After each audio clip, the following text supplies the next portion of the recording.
Alright, so here's the script from the last video, except this time I've added a regex to it to check for a valid IP address. Here it is right here. Now this isn't the best regex because it'll return values greater than 255 and also any home addresses. Now, but it'll work for our purposes. So how it works here, it has to start with 1 through 3 digits, 0 through 9, followed by a period, and then obviously etc, etc, etc, and then it has to end with 1 through 3 digits, 0 through 9, and then from here it's pretty much the same thing. The important part though is if the new IP does not match the pattern of the regex, then it's going to, for testing purposes, it's going to echo out that the address does not appear to be valid. In fact, I have to remind myself to delete this later.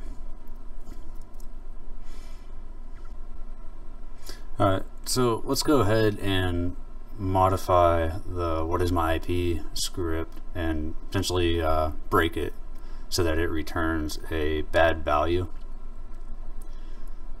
And let's see here, wrong, sorry, my bad.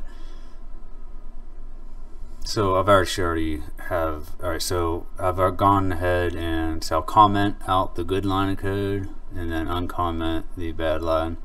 And so now I'm going to grab essentially the wrong division tag here, which should just return a string of text.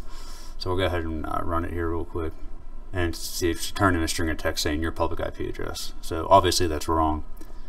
So now if I were to run the IP updater script, it's going to see that that string of text doesn't match the regex, and it should throw out the error. Yes, there you go. And it's actually only showing the first word due to one of the lines of code.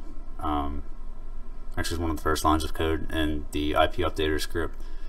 It's actually because of the cut command only grabs the 5th field of the delimiter. Actually, you see it right here. This is the part. That's why it only throws out the first word. But I can actually change this and give it a range, say like the 5th field through what, it's 5, 6, 7, 8.